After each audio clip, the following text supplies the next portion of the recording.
بسم اللہ الرحمن الرحیم۔ شروع اللہ کے نام سے جو بڑا مہربان نہایت رحم والا ہے۔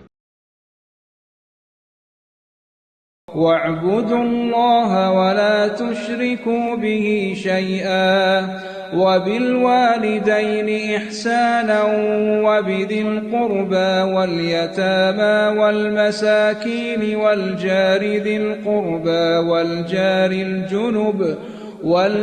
الجنب والصاحب بالجنب وابن السبيل وما ملكت أيمانكم إن الله لا يحب من كان مختالا فخورا۔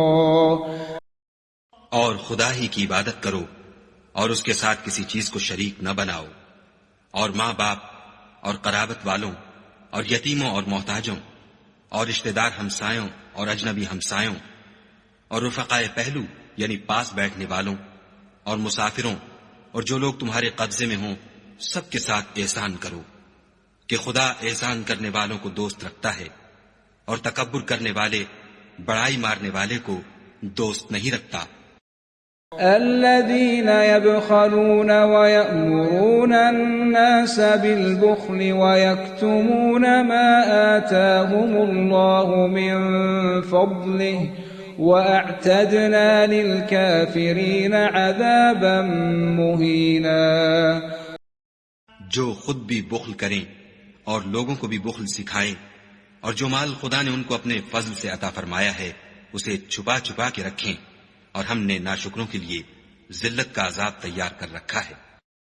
والذین ينفقون اموالهم رئاء الناس ولا يؤمنون بالله ولا باليوم الآخر ومن يكن الشيطان له قرينا فساء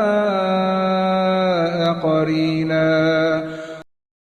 اور خرچ بھی کریں تو خدا کے لیے نہیں بلکہ لوگوں کے دکھانے کو، اور ایمان نہ خدا پر لائیں نہ روز آخرت پر، ایسے لوگوں کا ساتھی شیطان ہے، اور جس کا ساتھی شیطان ہوا تو کچھ شک نہیں کہ وہ برا ساتھی ہے۔